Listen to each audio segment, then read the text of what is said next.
రాజకీయ నాయకులే కాదు, మాజీ అధికారులు కూడా అధికారంలోకి రావాలి ఒక పార్టీ అంటే ఖచ్చితంగా అది కులాలతోనే సాధ్యమవుతోంది అని చెప్పి ఫిక్స్ అయిపోతున్నారు. వాస్తవానికి అది వాస్తవమే అయినా బహిరంగ సభల్లో అధికారులు మాట్లాడడం ఎంతవరకు కరెక్ట్ అనేది ఇక్కడ సిఐడి మాజీ చీఫ్గా చేసిన ఎవరైతే ఉన్నారో పివి సునీల్ కుమార్ ఆయన చేసిన వ్యాఖ్యలు, అది కూడా కులాలకు సంబంధించి, అది కూడా కాపు సామాజిక వర్గం అలాగే దళితులకు సంబంధించి ఇద్దరు గనక ఏకమైతే ఈ రెండు కులాలు రాజ్యాధికారం దక్కుతుంది అంటూ ఆయన కొన్ని వ్యాఖ్యలు చేశారు. అది కూడా అనకాపల్లిలో జరిగిన ఒక సభలో బహిరంగంగా చేసిన వ్యాఖ్యలు. దాని మీద ఆల్రెడీ రఘురామకృష్ణరాజు గారు కంప్లైంట్ కూడా చేశారు, ఫిర్యాదు కూడా చేశారు. అయితే ఈయన మాజీ అధికారి కాబట్టి, ఐపీఎస్ అధికారి అంటే ఇప్పుడు సర్వీస్లో లేరు కాబట్టి ఆయన ఈ వ్యాఖ్యలు చెయ్యొచ్చా లేదు చేయకూడదా? ఆయన జస్ట్ వీళ్ళ వెర్షన్ ఏంటి అంటే ఆయన సస్పెండ్ అయ్యి మాత్రమే ఉన్నారు, పూర్తిగా డిస్మిస్ అయితే అవ్వలేదు కాబట్టి చేయకూడదు అనేది. కానీ ఎందుకు చేయాల్సి వచ్చింది, ఎందుకు చేశారు, నిజంగా ఆ రెండు కులాలే కీలకం ఆంధ్రప్రదేశ్ రాజకీయాల్లో అనేది అందరూ ఫిక్స్ అయిపోవాల్సిందేనా? ఇదే అంశం మీద చర్చించే ప్రయత్నం చేద్దాం. సార్, వాస్తవానికి ఇప్పటికే ఆయన కొన్ని వివాదాల్లో ఉన్నారు, ఆయన మీద కొన్ని ఫిర్యాదులు కూడా ఉన్నాయి, ప్రధానంగా రఘురామకృష్ణరాజు గారికి సంబంధించి. ఇప్పుడు మళ్ళీ ఇలాంటి వ్యాఖ్యలు చేయడాన్ని అంటే ఎలా చూడాలి అసలు? ప్రాక్టికల్గా ఏంటంటే తెగించేసినట్టున్నారు అందులో. అవును, ఎందుకంటే ఇంకా ఇప్పుడు బేసిక్గా రేపు మాపు మళ్ళీ మనం డ్యూటీలో జాయిన్ అవ్వాలి అనుకున్నప్పుడు కొంత మొహమాటం ఉంటుంది, ఎందుకు మనం డిసిప్లినరీ యాక్షన్స్ ఇవన్నీ అని చెప్పేసి. ఇప్పుడు ఏబి వెంకటేశ్వరరావు గారు అనే ఒక అధికారిని 5 ఏళ్ల పాటు ఆయనని పవర్కి దూరంగా ఉంచారు. చివరి రోజున ఒక 2-3 గంటల ముందు పోస్ట్ ఇచ్చి రిటైర్మెంట్ పంపించేశారు. 5 ఏళ్ల పాటు ఆయన్ని పదవిలో ఉండనీయలేదు. 1:200 ఇక్కడ ఒక్క ఆయన్ని అక్కడ ఆపితే 200 మంది ఇక్కడ ఆగారు. అందులో ఏబి వెంకటేశ్వర గారు పదవి తీయాల, ఇక్కడ వీళ్ళు పదవే తీయడానికి చాలా మంది ప్రయత్నిస్తున్నారు. ఇందులో సహకరిస్తున్నది మళ్ళీ వేరే తోటి ఐపీఎస్లు తోటి ఐఏఎస్లే. రాజకీయ వాటికి వీళ్ళ యొక్క వీటిని వాడుకుంటున్నారు. ఇప్పుడు బేసిక్గా ఏంటి, సునీల్ కుమార్ తనని కొట్టించాడన్నది రఘురామకృష్ణరాజు గారి కోపం. ఆయన కాళ్ళని కట్టేసి కొట్టించారు, ముసుగులు వేసుకుని వచ్చి కొట్టారు, అవన్నీ ప్రూవ్ అయినాయి అంటే నథింగ్. బట్ ఆయన ఆ కసి తీరేదాకా రాజుగారు కదా పంతం గట్టిగానే పడతారు, వెంటాడుతూనే ఉన్నారు. లీగల్గా తన చేతిలో ఉన్న సర్వశక్తులు ప్రతిపక్షంలో ఉన్నప్పుడే కొట్టాడు ఆయన. ఆ రోజున అధికార పక్షంలో ఉండి కొట్టినోడు. ఇంకా ఇప్పుడు అధికారంలోకి వచ్చాక ఆగుతాడా పూర్తి స్వేచ్ఛ ఉన్నప్పుడు? కాబట్టి కొడతానే ఉంటారు. కాకపోతే ఏంటంటే సునీల్ని ఆ కేసు పరంగా ఏం చేయలేకపోయారు, ఎందుకని అక్కడ ఉన్నాడని ప్రూవ్ చేయడం కుదరలేదు. మిగతా వాళ్ళది విషయాల్లో ఇప్పటికీ కేసులు నడుస్తున్నాయి, అరెస్టులు జైళ్ళు వ్యవహారం కూడా నడుస్తుంది, బెయిళ్ళు ఇట్లాంటివి కూడా. సునీల్ కుమార్ని ఎట్టి పరిస్థితుల్లో ఈ 5 ఏళ్లలో ఆయన పవర్లోకి రానియడు. అధినాయకత్వం, తెలుగుదేశం అధినాయకత్వం కూడా ఆయన కోరిక ఈ విషయంలో తీర్చచ్చు. సునీల్ కుమార్ మీద ఇప్పుడు పెట్టినటువంటి ఒకటి, ఆయన ఎవరికి చెప్పకుండా విదేశాలు వెళ్ళి వచ్చాడని, అదొక డిసిప్లినరీ యాక్షన్. మామూలుగా ఏ శాలరీలో కటింగ్ ఉంటుంది, లేకపోతే 2 రోజులు సస్పెన్షన్ ఉంటుంది, కానీ నెలల తరబడి ఉండదు. సస్పెన్షన్ కొనసాగిస్తా ఉన్నారు. మేబీ ఆయన నాకు తెలిసి రిటైర్మెంట్ 2 ఏళ్లలో ఉన్నట్టుంది సునీల్ కుమార్, 27 ఏమో ఉన్నట్టుంది. మరి రిటైర్మెంట్ ఈ 29 దాకా వీళ్ళే ఉంటారు. ఇంకా రిటైర్మెంట్ అయిన తర్వాత ఏది వీళ్ళు బలవంతంగా ఇట్ట చేసి చివరి రోజు దాకా చేసి ఆ రోజున ఏదో చేసుకుని వెళ్ళిపోయి ఉపయోగమే ఉంది అంటే? అప్పుడు దాకా పోస్టింగ్ రాదా ఎవరు? ఈ 5 ఏళ్ళు ఉన్నా కూడా ఎవరు పోస్టింగ్ అంటే ఈయనకి సస్పెండ్ అనేది ఎంతకాలం ఉంటుంది సార్? మహా అయితే 6 నెలలు, దాన్ని పొడిగిస్తారు. ఎంతకాలం పొడిగించగలుగుతారు? ఏబి వెంకటేశ్వరరావు గారు 5 ఏళ్ళు అవ్వాలా? మరి అంతే. ఇది కాకపోతే ఇంకో కారణం చెప్తారు సస్పెన్షన్. ఇప్పుడు సంజయ్ని ఏం చేశారు, లేకపోతే ఇంకోళ్ళు ఏం చేశారు? సస్పెన్షన్ అనేది ఇదైతే మళ్ళీ ఎక్స్టెన్షన్ అంటారు.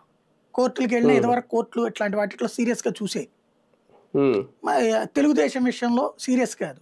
తెలుగుదేశం వాళ్ళు కోరుకున్న విధంగా వస్తాయి. అది అంటే వాళ్ళ లాయర్లు అంత స్ట్రాంగ్గా మాట్లాడతారు, ఆర్గ్యూ చేస్తారు, ఎక్కడెక్కడ లిటిగేషన్ పాయింట్స్ అని పట్టుకొస్తారు.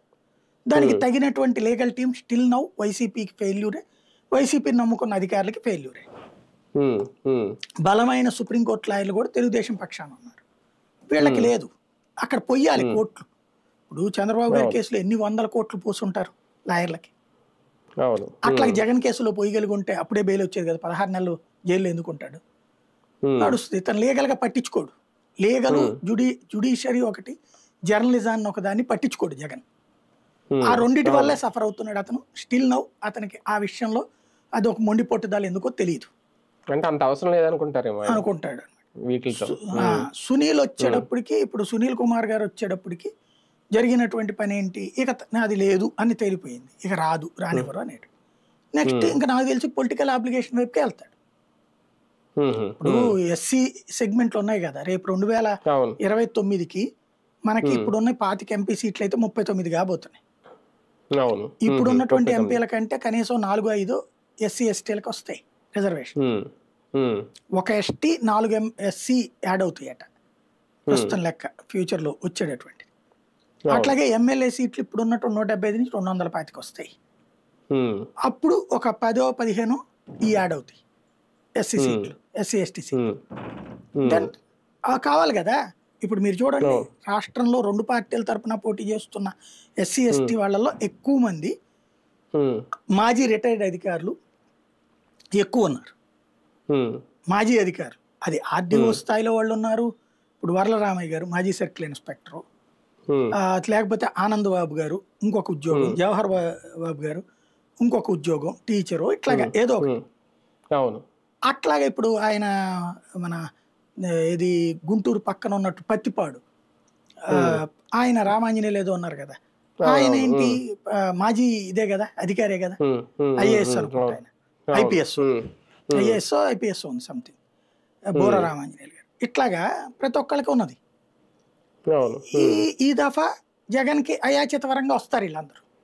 ఇప్పుడు మొన్నటిసారి కూడా వైసీపీకి గట్టిగా గెలిచినటువంటి దాంట్లో ఇప్పుడు అమ్మాయి మన అరకు దగ్గర అమ్మాయి గెలిచింది, తర్వాత ఎర్రగొండపాలెం చంద్రశేఖర్ గెలిచారు. ఇట్లాగే ఎస్సీ సెగ్మెంట్ లో కొంత పట్టు ఉన్నది కదా వీళ్ళకి పట్టు ఉన్న సెగ్మెంట్ లో వీళ్ళ సొంత ఏరియాలో ఖాళీ ఉంటే అదే తీసుకుంటారు ఆటోమేటిక్ గా. దానికి ముందుగా ఇప్పుడు ఏంటి, కన్ఫ్రంటేషన్ చేయడం బెటర్ వీళ్ళకి. ఎందుకు, ప్రభుత్వం బలవంతంగా పంపించేసింది మమ్మల్ని అన్నటువంటి ఒక ఫీలింగ్ వాళ్ళ సామాజిక వర్గాలు క్రియేట్ చేయాలని కూడా అనుకుంటారు. గతంలో ఏంటంటే ఎస్సీ ఎస్టీ అధికారులు వాళ్ళ పొజిషన్లో ఉండేసి రిటైర్ అయిపోయే వాళ్ళు తప్పించి వాళ్ళ కులాంతో ఇన్వాల్వ్ అయ్యే తక్కువ, కుల సంఘాల మీటింగ్లు అయ్యన్న ఇన్వాల్వ్ అవ్వడం తప్పించి. బట్ ఇప్పుడు చాలా మంది ఎస్సీ ఎస్టీ అధికారులు కొంతమందిని ఫైనాన్షియల్గా సహకరించి వాళ్ళని బాగా చదివిస్తున్నారు యువతరాన్ని. అనేక మంది ఆ పని చేస్తున్నారు, ఎంతో కొంత తమ స్తోమతకు తగ్గట్టుగా కొంతమందిని యంగ్స్టర్స్ డెవలప్ చేస్తున్నారు. అలాంటి వాళ్ళలో ఈయన కూడా ఒకరని నాకున్న సమాచారం. ఆ విధంగా సామాజిక వర్గంలో పట్టు ఉంటుంది. వీళ్ళు క్రమంగా తీసుకెళ్లేటటువంటిది ఏంటంటే ఆ సామాజిక వర్గాన్ని అంతా మొబిలైజ్ చేసుకుంటారు. ఇక్కడ మళ్ళీ మాదిగ సామాజిక వర్గం తెలుగుదేశానికి సపోర్టింగ్గా ఉంటుంది, మాల సామాజిక వర్గం ఒక రకమైన అగ్రెసివ్నెస్తో ఉంది. ఏది మొన్న ఈ వర్గీకరణ కూడా ఓకే చేశారు కదా, దాని మీద వాళ్ళందరూ మొబిలైజ్ అవ్వడానికి చూస్తున్నారు. అందుకని హర్షకుమార్ పేరు వాడారు, జడశ్రవణ్ పేరు వాడారు, ఇట్లాంటివి వాడుకొస్తున్నారు ఆయన. అంటే ఇది మాలలకు అన్యాయం అన్నటువంటి పాయింట్ ఆల్రెడీ గ్రౌండ్ లో తీసుకెళ్లే ప్రయత్నం చేస్తున్నారు. ప్లస్ ఇప్పుడు ఈ కాన్సెప్ట్ తెర మీదకి తీసుకొస్తారు అన్నమాట. సార్ ఒకటి ఇందులో అంటే నిజంగా అధికారులను కనుక ఇలాగే ఉంటే, ఇప్పుడు మొన్న ఆమె ఎవరు ముంబై నటి కాదంబరి జత్వాని కేసులో కూడా ఐపీఎస్ అధికారులకు సంబంధించి ఆయన ఆంజనేయులు గారు కానీ ఇంకో ఇద్దరు, రేపొద్దున వాళ్ళకి కూడా ఇదే పరిస్థితి. అంటే పోస్టింగ్ల విషయంలో ఇంక ఈ 5 ఏళ్ళు ఇంకా చూడాల్సిన అవసరం ఉండదా వాళ్ళకి? ఈ 5 ఏళ్లలోపు రిటైర్ అయ్యే అధికారులు ఎవరైతే ఈ 3 ఏళ్లలో ఎవరైతే ఉన్నారో వాళ్ళందరూ ఆశ వదిలేసుకోవడం బెటర్. అంతే అంతే. అంటే కొన్ని ఇంపార్టెంట్ అంటే ప్రాధాన్యత లేని శాఖల్లో కూడా కేటాయిస్తారు ఇలాంటి వాళ్ళని ఉండేదంట కదా గతంలో, ఇప్పుడు అది కూడా ఉండదా? లేదంటే ఇప్పుడు ఇదివరకు ఏమయ్యేదంటే కన్ఫర్డ్ ఐఏఎస్లు ఐపీఎస్లు తక్కువ ఉండేవాళ్ళు కాబట్టి ఈ ఐఏఎస్లు ఐపీఎస్లకి ఆ ఛాన్స్ ఉండేది. ఇప్పుడు కన్ఫర్డ్లు కూడా ఎక్కువ అయ్యారు. కన్ఫర్డ్ వాళ్ళు అయితే మన మాట వింటారు, మనం చెప్పినట్టు చేస్తారు. ఎందుకంటే వాళ్ళు గ్రౌండ్ నుంచి వచ్చి ఉంటారు కాబట్టి ఈ రాజకీయాలు, ఈ వ్యవహారాలు, ఒత్తిడి బాగా తెలిసిన వాళ్ళు. ప్లస్ అధికార పార్టీతో మనం మమేకమైతే మంచి ప్రయోజనం పొందుతాం అనేటువంటి ఫీలింగ్ ఉండేవాళ్ళు. వాళ్ళకి ఇప్పుడు ఇచ్చేటప్పుడు వీళ్ళకి ఇంకెందుకు పోస్టులు? అంతే కదా. వాస్తవం ఇదే వైసీపీ అధికారంలో ఉంటే ఈ అధికారుల తరపున కేసులు వేయటమో, కోర్టులో ప్రజా ప్రయోజన వ్యాజ్యాలు వేయడం చేసేవాళ్ళు. ఇప్పుడు వీళ్ళకి ఆ లీగల్ సిస్టమ్ లేదు వైసీపీ దగ్గర కాబట్టి నడుస్తుంది అనమాట. సరే, ఈయనన్న దాంట్లోనే ఇంకో టాపిక్, కాపులు దళితులు, కాపులను కూడా వాడారు. వీళ్ళిద్దరూ కలిస్తేనే రాజ్యాధికారం అనేది ఇక్కడ లెక్క. అంటే ఓకే, నిజంగా అధికారులు అందరూ రాజకీయాల్లోకి వస్తారా, ఈయన రేపొద్దున ఈయన ఏ సీట్ ఆశిస్తారనేది ఒకటి. అంటే ఈ 2 కులాలే శాసిస్తాయి, 2 కులాల వల్లే అధికారంలోకి వస్తుందనే ఆలోచన మనకి ఏంటి కారణం? ఇప్పుడు కాపులు కూడా బలం కావాలనా, అటువైపు కూడా వెళ్ళాలనా ఏంటి? అందుకే ఈనాడు జ్యోతికి మండింది. అదే రెడ్డి నూను దళితులు అని ఉంటే గనక అంటే ఇంకే కులాలు అవసరం లేదు, ఇంక వేరే కులాలతో పెద్ద పని లేదనే పాయింట్ కూడా వస్తుంది. అర్థం కూడా అట్లేం కాదు, కాంబినేషన్ సిస్టమ్ ఉంటుంది. మీకు ఉత్తరప్రదేశ్లో బ్రాహ్మణ దళిత అన్న నినాదం తీసుకుంది మాయావతి. దళితులు బ్రాహ్మణులు కలిసి పనిచేద్దామని గెలిచింది అప్పుడు. ఓకే, తర్వాత మార్చి దళిత బీసీలని నినాదం తీసుకుంది, ఓడిపోయింది అప్పుడు. అంటే కొన్ని కాంబినేషన్స్ యాక్సెప్టబుల్ ఉంటాయి. ఇప్పుడు ఏంటంటే ఫస్ట్రేషన్లో ఉన్నటువంటిది అంటే ఇదివరకు లేదు. ఇది స్టేట్ డివిజన్ తర్వాత బాగా పెరిగింది. ఏంటంటే కులం లెక్కలు విపరీతంగా పెరిగింది. ఉమ్మడి రాష్ట్రం ఇంత లేదు. ఎందుకని? అటు పక్కన మళ్ళీ వేరు కదా, బీసీలు, తెలంగాణలో రెడ్లు, ఇట్లాంటి సిస్టమ్ ఉంది కదా అక్కడ, వెలమ, ఇలాంటి కల్చర్ ఉంది అక్కడ. కాబట్టి ఈ టోటల్ ఉమ్మడిగా చూసినప్పుడు సమీకరణం కౌంట్ డిఫరెంట్గా ఉంది. స్టేట్ డివిజన్ తర్వాత నుంచి కానీ లేదా సుదీర్ఘకాలం పాటు ఆంధ్రప్రదేశ్ పరిపాలనలో ఎవరు ప్రధానమైనటువంటి భూమికలు విడిపోయిన తర్వాత చూస్తే కమ్మ, రెడ్డి. దీనికి ఆల్టర్నేటివ్ అని వచ్చినటువంటి కాపు నాయకుడిగా వచ్చినటువంటి చిరంజీవి పార్టీని తీసుకెళ్లి కాంగ్రెస్లో కలిపేశాడు, రెడ్ల పరిపాలనకే ఓకే చెప్పాడు. అలాగే ఇప్పుడు పవన్ కళ్యాణ్ వచ్చేటప్పటికి కమ్మ పరిపాలనకే ఓకే చెప్తున్నాడు, రెడ్ల పరిపాలన వద్దంటున్నాడు. అన్నకి భిన్నమైనటువంటి స్టాండ్ తీసుకున్నాడు తను. తెలుగుదేశంతో కలిసి ప్రయాణం అవుతున్నారు. ఆ కాపులకి సంబంధించినటువంటి ఫీలింగ్ ఏంటి? ఒకప్పుడు రంగా సీఎం కావాలని కోరుకున్నారు, చిరంజీవి సీఎం కావాలని కోరుకున్నారు, పవన్ కళ్యాణ్ సీఎం కావాలని కోరుకున్నారు. పవన్ కళ్యాణ్కి ఏంటి ఫీలింగ్? 2019లో నన్ను గెలిపించలేదు కదా మా వాళ్ళు, కనీసం 18% ఓట్లు కూడా రాలేదు కదా, కాబట్టి మనం తెలుగుదేశంతో కమ్మతో కలిసి ఉంటేనే మనం గెలుస్తామనే ఫీలింగ్ ఆయనకు ఉండిపోయింది. కానీ వాస్తవంగా మొన్నటిసారి కాపులందరూ కూడా పవన్ వెనకాల నిలబడ్డారు. ఇప్పుడు పవన్ కళ్యాణ్ కి ఏదైతే కాపు సామాజిక వర్గం అండగా నిలబడిందో దాన్ని డివైడ్ చేస్తూ దళిత ఇది. ఎందుకంటే మాల సామాజిక వర్గం, మాదిగ సామాజిక వర్గం వీళ్ళ నుంచి ఎప్పుడన్నా ఎవరన్నా సీఎం అయ్యారా? ఎప్పుడో కాంగ్రెస్ టైంలో అంజయ్ గారి టైంలోనూ ఇంకోటో చెప్తారు. అప్పుడు మళ్ళీ ఆయన కాపా ఇది కూడా లెక్కలు ఉన్నాయి అంత దాంట్లో. బట్ ఓవరాల్ గా చూసుకుంటే గట్టిగా చెప్పగలిగినటువంటి లీడరు వేరే వాళ్ళు ఎవరున్నారు? వేరే కులాలకు సంబంధించినటువంటి వాళ్ళు తెలుగుదేశంలో అయితే అసలు లేనే లేదు, వైసీపీలో కూడా లేనే లేదు కదా. ఇంకోటి ఇప్పుడు కాంబినేషన్ ఏదైతే డివిజన్ గా కాకుండా కలిసి వెళ్దాం అనేటటువంటి కాన్సెప్ట్ ద్వారా కాపులకయ్యా మీరే సీఎం తీసుకోండి మేము తోడుంటాం అన్నటువంటి పాయింట్ ద్వారా ఒక కాంబినేషన్ కలిపే ప్రయత్నం చేస్తున్నాడు ఈయన. అంటే ఆ మాట ఎవరంటారు సార్? ఏ వైసీపీ టీడీపీ అనగలదా? ఈయన మాట అంటాం, ఈయన మాట అంటాము. జనసేనకు ఒక ఆఫర్ ఇస్తున్నాడు తెలుగుగా, జనసేనకు ఆఫర్ ఇస్తున్నాడు, మీరు సీఎం తీసుకోండి మాకు డిప్యూటీ సీఎం వేయండి. మా క్యాస్ట్ వాళ్ళకి డిప్యూటీ సీఎం ఇస్తే 5 ఏళ్ళు ఉండేటట్టు. అంటే ఆ లెక్కన కోనేరు రంగారావు గారు 5 ఏళ్ళు ఉన్నారు కదా ఆయన డిప్యూటీ సీఎం గా. లేకపోతే అనిత అంటే దళిత సామాజిక వర్గం అంటున్నారు, మళ్ళీ మాల అంటలేదు కానీ అక్కడ క్యాస్ట్ లెక్కలు ఉన్నాయి బేసిక్ గా.